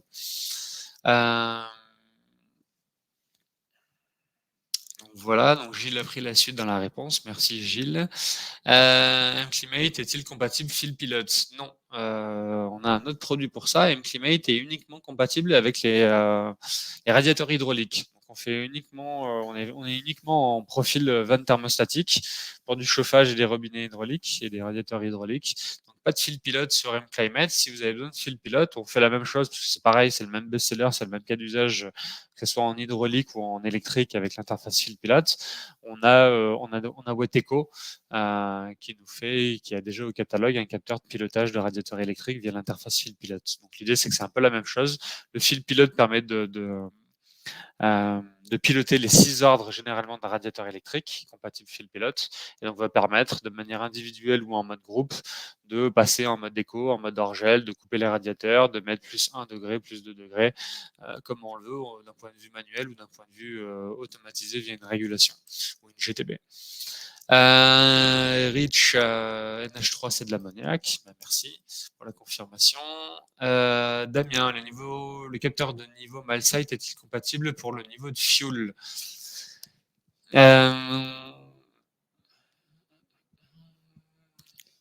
Alors, je ne sais pas lequel vous parlez. Il faudrait que je me renseigne, parce qu'à la rigueur, peu importe. Il faudrait que je me renseigne. Je vais me renseigner, parce qu'en plus, je sais que la question a été posée, Damien, il n'y a pas très longtemps, quelques jours. Mais il me semble que je voulais. D'ailleurs, c'est celui que je vous ai chiffré. Bon, on regarde ça en off. Damien Hagen, est-il possible d'avoir plus d'infos sur la fiche technique sur les capteurs sensitifs, notamment la précision de mesure? Pas de souci. Je vous l'enverrai. Même si sur la présentation, vous verrez, il y a un petit hyperlien, généralement, qui permet de récupérer la page produit ou la page du catalogue du fabricant avec les specs techniques. William, très intéressant le répéteur. Par contre, quand on fait le mapping des capteurs sur la passerelle, on va voir chaque capteur répété distinctement. Alors, si vous faites le mapping sur la passerelle, c'est que généralement, vous aurez provisionné vos capteurs à vous. Et pas ceux des autres, parce qu'effectivement, la contrainte, oui, non, c'est la rigueur, on s'en moque. Les répéteurs amplificateurs LoRaWAN que j'ai présentés en fin de présentation, ils répètent vos capteurs, mais ils répètent aussi ceux des voisins, parce que c'est uniquement un amplificateur de fréquence 868. Donc si sur la passerelle, vous provisionnez, vous whitelistez vos capteurs et du coup, par extension, vous blacklistez tous les voisins, vous allez voir que les vôtres, en fait. Donc je dirais que même vous en verrez, si vous mettez pas de répéteur, William, vous allez avoir votre passerelle, je dis n'importe quoi, vous allez avoir 50 capteurs, les 50 seront provisionnés. Vous verrez qu'une fois que les 50 capteurs auront fait leur join, qu'il y en aura potentiellement, il y en aura 40 qui seront connectés à la passerelle. Et l'idée, c'est qu'après, avec l'amplificateur, vous verrez les 10 restants, vous les verrez arriver, mais vous en verrez pas 60, 70, parce que s'ils n'ont pas été provisionnés, c'est les capteurs du voisin, et la passerelle, elle s'en fout, parce qu'elle ne récupère que ceux qui sont provisionnés. Voilà pour cette réponse. Je passe maintenant à l'onglet questions. Je ne sais jamais dans quel ordre c'est. Est-ce que les capteurs sont fournis avec les informations nécessaires pour décoder les payloads? Alors oui, toujours, parce que sinon de toute façon on n'en fait rien dans le LoRa. Si on n'a pas les documentations pour parser, décoder les payloads, on peut clairement pas utiliser les produits. Donc tout le temps, voilà, quand vous utilisez nos produits, si c'est un nouveau produit que vous n'avez pas déjà décodé, si vous utilisez des passerelles qui n'ont pas décodé ce capteur, si vous utilisez des plateformes qui ne connaissaient pas ce nouveau produit, on fournira les documentations et les outils nécessaires et les manuels nécessaires pour pouvoir les décoder. Pas de souci avec ça. On vous enverra ça à la demande. Pour la durée de vie, on parlait il y a 2 ans de 3 ans de durée de vie. Ici, on parle de 10 ans, des progrès technologiques, des batteries restent remplaçables. Alors, William, il faudrait me préciser les capteurs en question. De manière générale, les fabricants parlent toujours de 10 ans et au final, ces 10 ans sont assez discutables. Voilà. Je pense que c'est le terme dans le sens où ça dépend clairement de votre application. Ça clairement pas mal d'entrants. Ça dépend de la température ambiante. Les batteries lithium détestent les variations de température à la hausse et à la baisse, détestent les grands froids, détestent les grands chauds, les canicules. Donc clairement, généralement, tous les fabricants certifient des autonomies sur des niveaux de température qui sont stables et qui sont linéaires. Donc généralement sur de l'ambiant, entre 20 et 25. Donc, ce qui est certifié en autonomie généralement, c'est pour des cas d'utilisation entre 20 et 25 degrés. Quand ça fait l'hiver 4 degrés, comme 40 degrés, comme j'ai déjà eu le cas une fois dans l'industrie, clairement, de l'autonomie, elle est divisée par 3 ou par 4. On a également la fréquence d'échantillonnage qui impacte grandement l'autonomie de la batterie. Donc, si vous renvoyez des informations toutes les 10 minutes, comme le protocole LoRaWAN permet de le faire, ou toutes les heures, ou toutes les 6 heures, on n'est clairement pas sur la même autonomie. Donc ça, c'est toujours vrai. Donc il n'y a pas vraiment de progrès technologique à ce niveau-là. Les progrès, ça va plus être au niveau de la taille de la batterie, avec la capacité de la batterie. J'ai montré dans la présentation qu'il y avait des capteurs et des batteries qui embarquaient jusqu'à 12, 16 et jusqu'à même, je crois, en tête 18 ampères-heure. L'innovation, elle est clairement là. C'est-à-dire que sur la même taille de batterie, avant, on était plutôt à 4, 5, 6, 7 ampères-heure. Maintenant, on est à beaucoup plus. Donc, je dirais que l'innovation, elle est plutôt à ce niveau-là. Et les batteries, sur la plupart des capteurs que j'ai montrés, sont oui, sont remplaçables. De toute façon, c'est clairement identifié dans les specs. Vous nous demandez, on vous le dit tout de suite, on le sait assez régulièrement, si les batteries sont soudées ou sont remplaçables, quoi. Euh, euh, avec quelle plateforme IoT est compatible le Sun Sensor, Bernard? J'ai envie de dire avec toutes. Avec toutes les gateways, avec vos cloud gates, avec notre WatSense également, donc avec potentiellement pour alimenter votre automate de régulation. Derrière, pour des plateformes IoT, et ben, n'importe quelle plateforme qui est capable de décoder une payload de manière assez simple et rapide. En l'occurrence, on va avoir des gens comme IOSync avec la plateforme Keron et d'autres qui vont être capables de le faire. Je pense que quasiment toutes sont capables de le faire, honnêtement. À partir du moment où elles ont déjà décodé un capteur, un nouveau, c'est pas forcément ce qu'il y a de plus compliqué. Johan, quel est le degré de maturité du protocole LWM2M? Quel est son niveau d'intégration au sujet au sein des objets LoRa et quel impact sur l'infra privé et public? Bonne question. On n'a pas clairement pas aujourd'hui creusé le sujet de cette technologie-là et de ce protocole-là. Donc il va falloir qu'on le fasse. Aujourd'hui, c'est assez exclusif. Il n'y a pas beaucoup de fabricants qui en parlent, qui le présentent, qui sont capables de supporter, je dirais, la technologie. Donc aujourd'hui, cette technologie lightweight AM2M est encore un peu exclusif et pas forcément démocratisée. C'est ce qui fait que généralement, on s'y met pas tout de suite. On n'y va pas le premier jour où ça sort et où c'est annoncé. On attend qu'il y ait de la pérennité, de la maturité un peu dans le protocole. Donc, on pourra en parler un petit peu plus tard. Si vous le voulez. Philippe, il semble que les réseaux LoRaWAN de Obgenius et Orange vont être arrêtés en 2024 et 2027. Cela fragilise l'écosystème et ne donne pas confiance. Alors, vous avez raison sur Obgenius. Obgenius c'est clairement annoncé, fin 2024, 31 décembre 2024, Obgenius coupe son réseau LoRaWAN. 2027 sur le réseau d'Orange Live Objects. Je suis pas forcément en fait de ça, donc je suis un peu embêté. Il y a certains qui en parlent effectivement, prévu fin 2027. Ils assurent à minima, Orange maintiendra à minima jusqu'à fin 2027. Donc ça ne veut pas forcément dire qu'il va s'arrêter après. Ce qu'il faut se dire, c'est qu'il y a un nouvel opérateur suédois qui va arriver bientôt en France, qui est déjà opérateur à LoRaWAN dans d'autres pays et qui a prévu d'arriver sur le marché français. Je ne sais plus comment il s'appelle, parce que je le connaissais pas du tout. LoRaWAN France. Comment il s'appelle? Je pourrais vous le dire, mais il est en train d'arriver petit à petit à l'échelle de l'Europe. C'est peut-être Netmore, peut-être. Netmore Group, il me semble. Donc voilà, il y a des gens qui partent, il y a des gens qui viennent. Il faut regarder ça. Effectivement, je comprends que ça pose des questions de pérennité, de fiabilité et de confiance dans les réseaux. Après, ce qu'il faut se dire, c'est que le produit et le protocole, la techno est ouverte. Donc, à contrario d'un Sigfox où on était pieds et mains liés avec un opérateur, la technologie n'était pas forcément très mature et pertinente sur un réseau privé avec une passerelle.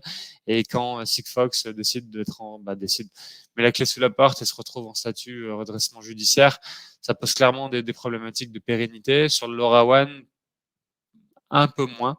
Même si ça peut remettre en cause des investissements et des déploiements, l'intérêt c'est qu'on a toujours des gateways. On a un écosystème de gateway qui est énorme, qui est pérenne, qui est mature pour le coup, qui est grandissant. Il y a des nouveaux acteurs, il y a des nouvelles références de gateway. Donc on peut passer, comme je le disais, d'un réseau opéré avec Orange Obgenius à un réseau privé avec une gateway. Donc on a toujours ce côté protocole et technologie et architecture et votre déploiement qui est évolutif dans le temps. Donc même si vous étiez en Obgenius, vous pouvez basculer chez Orange Live Objects et après-demain vous pourrez basculer sur des gateways. Et clairement, ce genre d'annonce a eu, nous on l'a vu lorsqu'Obgenius, qui a été le premier à annoncer la fin de son réseau public, clairement pousse quasiment tout le monde sur un réseau LoRaWAN privé. Et ça, clairement, il n'y a pas de problème de pérennité à ce niveau-là. Si un fabricant qui décide d'arrêter sa gateway, on aura forcément tout le reste de l'écosystème qui vont prendre le relais et qui vont en profiter pour sauter sur l'occasion. Et c'est clairement ce qui s'est passé lorsque Genius a décidé d'arrêter son réseau LoRaWAN, c'est qu'on a beaucoup d'acteurs, moyens et même très gros, qui se sont dit, bon voilà, j'ai 2 ans, grosso modo, parce qu'ils avaient annoncé ça en 2022, j'ai 2 ans pour me retourner, pour trouver une solution de sortie. Et clairement, la solution de sortie, la solution de pérennité et de confiance, ça a été la passerelle. Donc aujourd'hui, ça pousse les gens et les architectures LoRaWAN sur des réseaux privés à base de passerelles LoRaWAN, ce qui n'est pas forcément un mal, ce qui n'est pas forcément contraignant. Euh, donc voilà, ça assure encore pendant, je pense, pendant pas mal d'années la pérennité du protocole LoRaWAN. Désolé, la réponse était un peu longue. Benjamin, le VS133 peut-il faire la différence entre les humains et les petits animaux et éventuellement compter les animaux? Bonne question. Je connaissais la distinction entre les enfants et les adultes, mais je pensais pas qu'il pouvait y avoir un intérêt pour les animaux. Donc j'en ai aucune idée. Donc désolé, je botte en touche. Et bah, c'est typiquement le genre de question par mail sur lequel, sur le mail de récap avec la présentation et le replay, j'apporterai de la réponse en même temps dans le mail. J'en profiterai.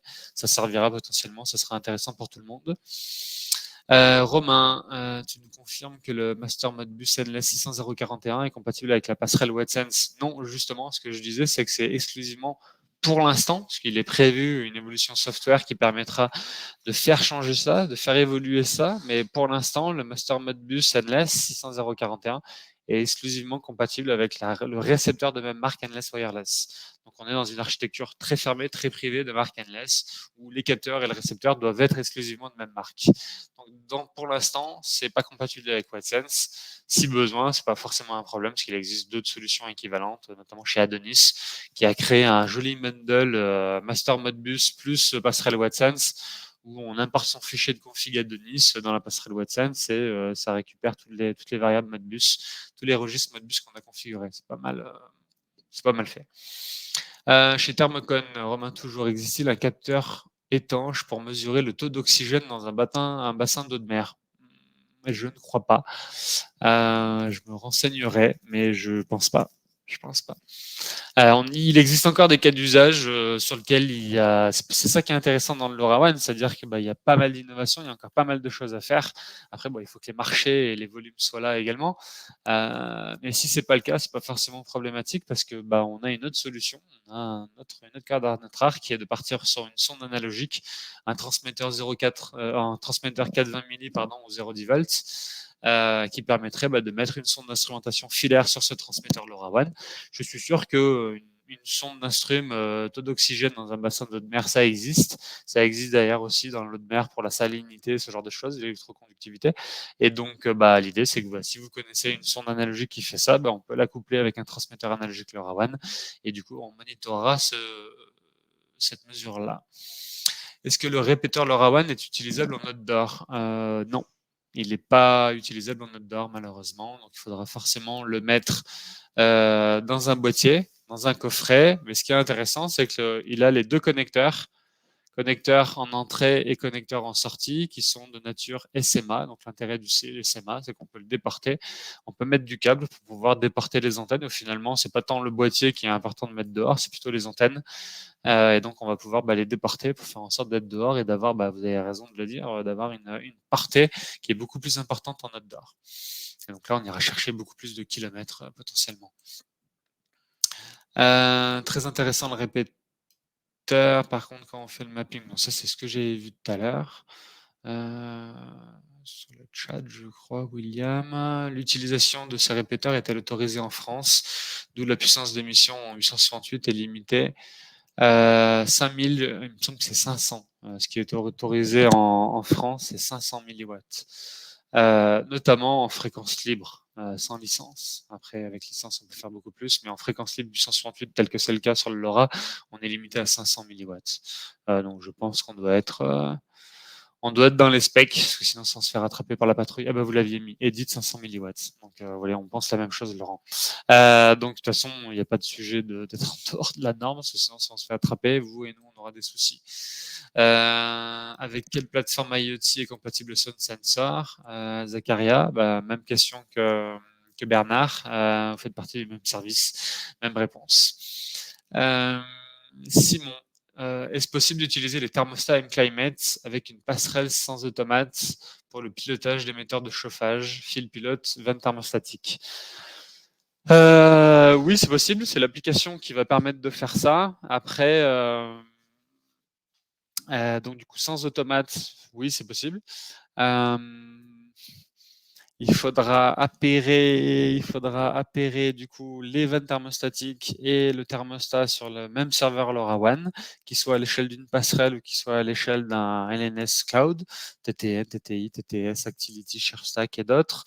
Euh, Par contre, je pense quand même qu'il faut une intelligence pour router les consignes du thermostat vers les bons fils pilotes. Parce que généralement, c'est un thermostat égale une consigne. Donc, ça veut dire qu'on ne peut pas piloter le thermostat 1 à 20 degrés, le thermostat 2 à 22 degrés. Le thermostat Climate, quand on injecte une température cible, va pousser la même température à toutes les vannes qui sont plus ou moins appairées à ce thermostat-là. Donc généralement, on fait un pilotage de groupe, l'ensemble des thermostats d'un plateau, d'un chauffage, d'un open space, d'un chauffage, d'un étage, d'un open space. Donc je pense qu'il faut forcément une intelligence, il faut forcément une petite intelligence type régule. Donc soit c'est un automate, soit sinon c'est dans la plateforme IoT qu'il va falloir gérer ça. Mais en tout cas, c'est possible. Philippe, l'avantage de LoRaWAN par rapport à d'autres protocoles radio, Z-Wave, Zigbee et Ocean, et donc l'aspect distance de propagation d'intérieur-extérieur important et la durée de vie des batteries. C'est plutôt des protocoles que j'appelais domotiques particuliers. Ça reste des protocoles radio. On pourrait rajouter le Wi-Fi, le BLE, donc pour le Bluetooth Low Energy, le Zigbee Low Energy, et ainsi de suite. Le principal intérêt et le principal avantage du LoRa, c'est clairement la portée. C'est-à-dire que le LoRa est clairement adapté à des portées qui sont importantes. Donc, dès que vous allez être sur des résidences, des ERP, des écoles, des crèches, des lycées, des collèges, des bibliothèques, des bâtiments administratifs, des industries, du tertiaire, du résidentiel, il y a des sujets de portée, parce qu'on ne veut pas mettre des répéteurs, on ne veut pas mettre des amplificateurs partout non plus, tous les 5 mètres. Et c'est clairement la problématique qu'on peut avoir à l'échelle d'un Zigbee, d'un Z-Wave ou d'un Cheyenne, c'est que c'est des protocoles qui sont judicieux, pertinents, mais à l'échelle d'une maison, à l'échelle d'un plateau généralement. Donc, c'est plutôt des protocoles qui sont destinés pour ça aux particuliers, parce que la portée permettra pas forcément de faire plus que traverser 2-3 clasons placo, quoi. Donc l'idée, c'est qu'en termes de propagation, le LoRaWAN est beaucoup plus pertinent parce que l'ondulation de la fréquence LoRa permet d'avoir une meilleure ondulation, une meilleure propagation vis-à-vis des obstacles en intérieur, et puis en extérieur, là pour le coup, la puissance va permettre d'aller porter beaucoup plus loin. Euh, donc voilà pour ça. J'ai fait le tour des questions. Il me semble qu'il y en a plus. Je fais le tour un peu des différents onglets. Donc dans l'onglet questions, c'est bon. Et dans le chat également, c'est bon. Et ben écoutez, merci à tous. S'il n'y a plus de questions, j'ai terminé. Donc ça a duré 1 heure et demie. Il y avait pas mal d'intérêt. Donc encore une fois, merci à vous, merci pour ça. Euh, je vous dis à bientôt, parce que on est disponible. Je suis disponible tout de suite. Si vous voulez m'appeler ou m'envoyer un mail pour avoir des infos complémentaires sur un produit, pour avoir un prix sur une référence bien particulière, bien spécifique, n'hésitez pas, c'est le moment. Faut pas le faire tant qu'il est chaud. Et puis à votre disposition, sinon ultérieurement par téléphone, mail, sur un salon ou autre. Et restez connectés parce qu'on fera d'autres sessions comme celle-ci, s'il y a beaucoup d'innovation. Merci à tous, bonne fin de journée et à très bientôt. Au revoir.